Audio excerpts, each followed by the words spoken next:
The village of Oakhaven did not appear on any map made after the Great Fire of 1892. It clung to the side of the Blackwood Ridge like a parasite, a cluster of rotting timber and weeping stone, hidden by a canopy of trees that never seemed to lose their leaves, even in the dead of winter. Old Man Silas told the children that the woods were hungry, but the elders knew the truth. The woods were not hungry, they were guarding something. Elias, a man of quiet industry and sharp-edged iron, did not believe in fairy tales. He was a woodcutter, a man who measured his life by the ring of an axe against oak. When the moon turned the color of a bruised plum, a hunter's eye night, the village shuttered their windows and bolted their doors. Elias, however, had a cart of timber stuck in the mud a mile up the ridge. He didn't have the luxury of superstition. As the light bled from the sky, the forest grew unnaturally still. There was no wind, no crickets, only the rhythmic thud-drag of his own boots. Then he heard it. It wasn't a howl, nor a growl. It was a wet clicking sound, like teeth snapping together over gristle. Elias froze, his hand resting on the iron head of his axe. Through the dense undergrowth, he saw a silhouette. It was too tall to be a bear, too broad to be a man. It moved with a sickening, disjointed fluidity, its limbs lengthening and snapping as it pulled itself over a fallen log. He didn't run. He knew with a primal lizard-brain certainty that if he ran, the hunt would begin. The creature emerged into the pale moonlight. It was a nightmare stitched together from fur and misery. Its snout was elongated, split down the middle to reveal rows of needle-thin, serrated teeth.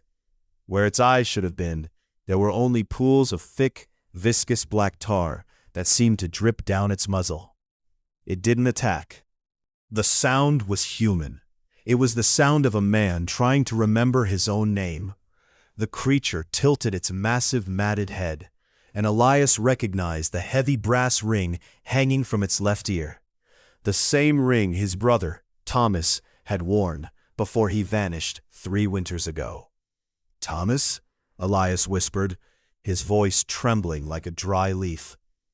The creature's shoulders slumped. It took a step forward, its oversized claws digging deep trenches into the earth. It let out a low, mournful keen that shook the very air. It wasn't hunting, it was begging. Suddenly the creature's back arched with a crackling sound like breaking branches. The fur along its spine bristled, and the tar in its eyes began to boil. The humanity vanished, replaced by a sudden electric hunger. The creature didn't choose this. It was simply the vessel for a curse that had fed on the bloodline of Oakhaven for centuries. It lunged. Elias swung his axe with every ounce of his desperate strength. The iron bit deep into the creature's shoulder, sending up a spray of black, freezing ichor. The beast didn't howl in pain. It shrieked with the voices of everyone it had ever consumed. Elias turned and ran, his lungs burning, the sound of heavy, uneven paws thundering behind him. He didn't look back until he reached the heavy oak door of his cabin, slamming the latch shut just as a massive clawed hand shattered the wood of the doorframe. He barricaded himself inside, listening to the creature pace outside. It didn't try to break in again. Instead, it pressed its face against the window. Elias saw the reflection in the glass, not of the beast, but of his own face, distorted and weeping, his eyes turning to black, bottomless pits. He realized then that the curse wasn't in the woods. As the moon reached its zenith, Elias felt his bones begin to liquefy, the iron taste of copper flooding his mouth. He picked up his axe, not to defend himself, but to wait for the next time the hunter's eye opened, knowing that next time he would be the one doing the hunting. The cabin groaned under the pressure of the creature's weight as it pressed against the outer wall. Elias collapsed to the floor, his fingers digging into the rough-hewn pine boards.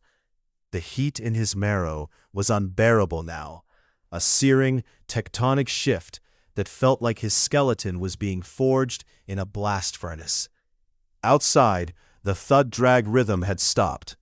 In its place was a wet, rhythmic tapping, claws drumming against the exterior wall in a pattern that almost sounded like a frantic heartbeat. "Leave me," Elias choked out, though his own voice sounded deeper, grated with the sound of grinding stones. He crawled toward the center of the room, dragging his legs, which felt heavy and rubbery. He reached for his canteen on the table, desperate for a drop of water to cool the fire in his throat, but his hand spasmed. His fingernails, already thick and yellowed, scraped a jagged groove into the wood of the table. He looked down and screamed, though the sound that escaped him was a ragged, wet snarl. His skin was graying, the pores weeping a thick, oily substance. His knuckles were bulging, the bone stretching the flesh until it split, revealing raw, dark tissue beneath. The creature outside stopped its drumming. It stood still, listening to the cacophony of Elias's transformation. Then a low chattering sound started behind the door, the same clicking of teeth on gristle he had heard in the woods.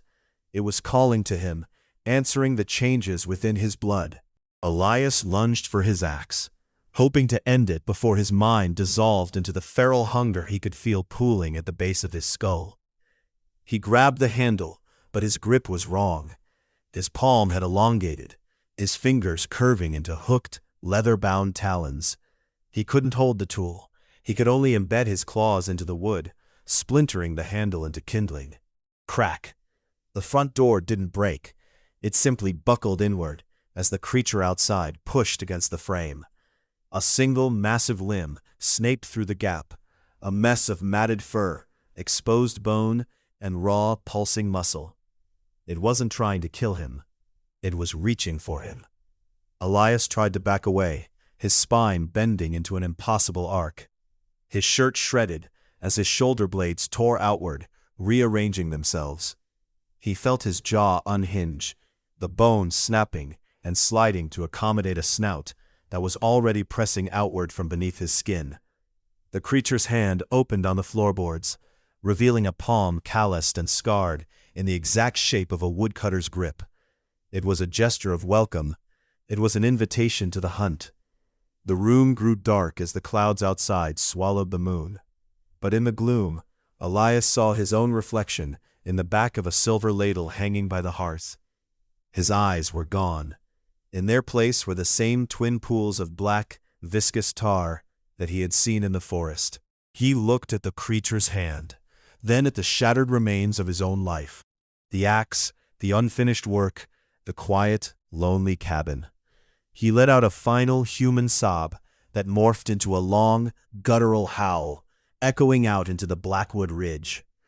He crawled forward, placing his clawed black hand into the creature's grasp, and together they stepped out into the suffocating silence of the night.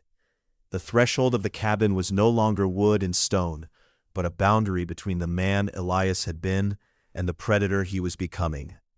As he crossed the splintered frame, the cold night air didn't bite at his skin. It invigorated him, sharpening the new, twitching nerves that ran along his spine. The creature, the one that had once been his brother, did not release his hand. It stood beside him, a hulking mass of discordant anatomy, its chest heaving in rhythmic, rattling breaths. It turned its tar-filled eye sockets toward the tree line, then back to Elias. It nudged him with a snout that dripped with an acrid, metallic-smelling fluid. Elias's mind was a storm of fracturing glass. Thoughts of his morning chores, the taste of stale bread, and the comfort of the firelight were being overwritten by a singular, overwhelming drive, the scent of living blood. It was everywhere. It drifted on the wind from the village below, the iron-rich tang of cattle, the sweet, musk-heavy heat of the villagers huddled in their beds. He tried to stand, but his knees bent backward with a sickening pop, the tendons snapping into a new, efficient geometry. He dropped to all fours, his spine aligning with the earth. The world shifted. The darkness under the trees, once impenetrable to his human eyes, now shimmered with shades of gray, motion, and temperature. He could see the heat radiating from the small rodents beneath the rotting leaves. He could hear the frantic flutter of a moth's wings, 300 yards away. His brother gave a low, rumbling growl, a sound that vibrated deep in Elias's own chest. It was a command, a hunt. They moved together, not by walking, but by leaping through the undergrowth, their bodies moving with that same disjointed, fluid speed he had feared only moments ago. Elias felt the brush tear at his fur, but he felt no pain, only the exhilarating rush of muscle responding to his will.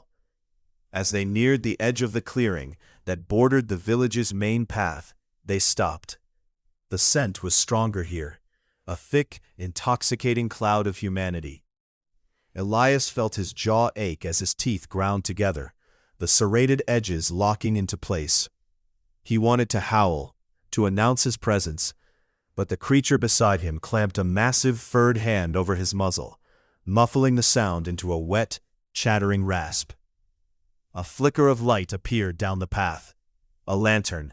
A villager, emboldened by the thought that the hunter's eye had passed, was stepping out to check the perimeter. Elias felt the black tar behind his eyes boil. The hunger surged, a tide he no longer had the strength or the desire to hold back. His muscles coiled like steel springs, the damp earth groaning under the weight of his stance. Beside him, his brother crouched low, his head tilted, watching the flicker of the lantern approach, waiting for the precise heartbeat when the human would be close enough to taste. Elias focused.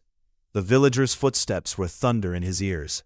The scent of sweat and fear began to pour off the man, a perfume that tasted like blood on Elias's tongue. He felt his brother's claw dig into his shoulder, a final signal. He lunged. The villager didn't even have time to scream.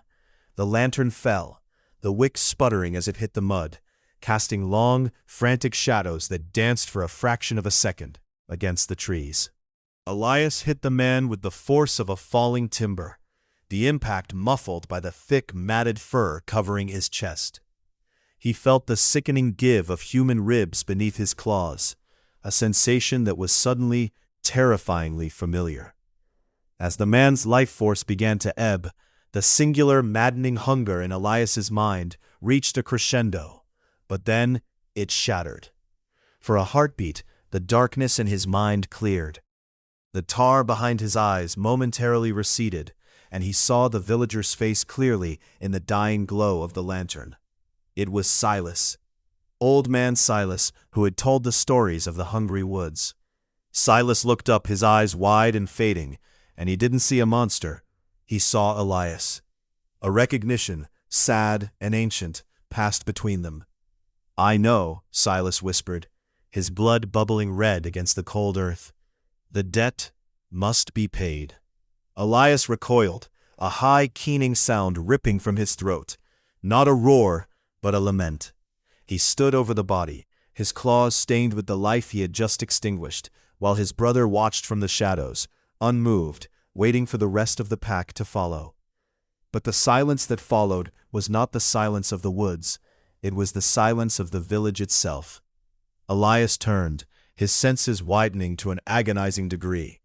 He could hear them now, every heart in Oakhaven, every shuttered window, every locked door, every terrified breath. He realized then that the curse wasn't just a physical change, it was a tether. He could feel the village, hear the collective fear and the history of every soul living there, and he knew, with a final crushing certainty, that he could never leave the Blackwood Ridge again. He looked at his own reflection in a puddle of spilled lantern oil. The human he had been was gone, burned away by the hunger. He wasn't a man who had become a monster. He was a monument to the village's sins, a guardian of the very hunger he had feared. His brother stepped out of the shadows, placing a heavy, scarred hand on Elias's shoulder. Together, they turned toward the village lights. There were more debts to be paid, and the moon was still high, watching them with a cold, unblinking eye. Elias lowered his head, let the last trace of his humanity dissolve into the shadows, and let out a howl that wasn't just for him, but for everyone in Oakhaven, a signal that the harvest had begun and the night was far from over.